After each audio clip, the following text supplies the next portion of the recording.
এরা হলেন বাবা ভোলানাথ ও মাতা পার্বতী। আর এই বাবা ভোলানাথের ভূমিকায় যিনি নৃত্য পরিবেশন করে দেখাচ্ছেন তিনি হলেন অর্থাৎ গৌতম কুমার।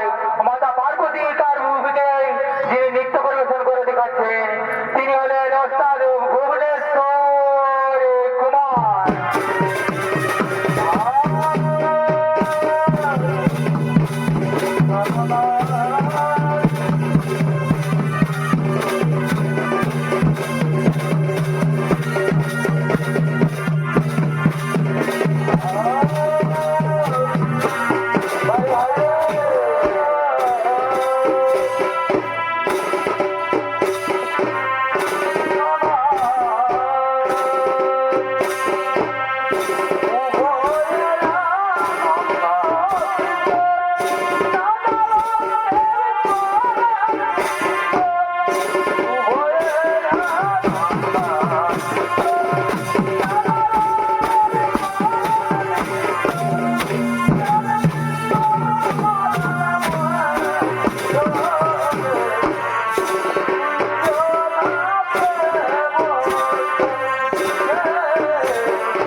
स्वामी देवताय नमो नमो।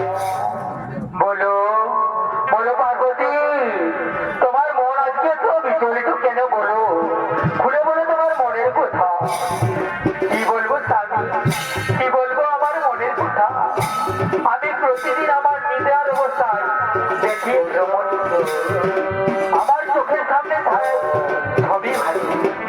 সে রমণী আমায় বলে তুমি আর আমি এক পার্বতী, কিন্তু আমি সেই রমণীর কথা কিছুই বুঝতে পারিনি প্রভু। সেই রমণীকে আমায় বিস্তার ভাবে বলেছি প্রভু। তুমি শুনবে, তুমি শুনবে পার্বতী, তাহলে তুমি মন দিয়ে শোনো আমার কথা, তুমি মন দিয়ে শোনো। সে আর অন্য কেউ নই, সেই রমণী হলো তুমি পার্বতী। শোনো পার্বতী, তুমি পূর্ব জন্মে ছিলে দক্ষরাজের কন্যা, নাম ছিল তোমার সতী। কিন্তু তোমার পিতা আমাদের সম্বন্ধ কোনদিন মানেনি পানি।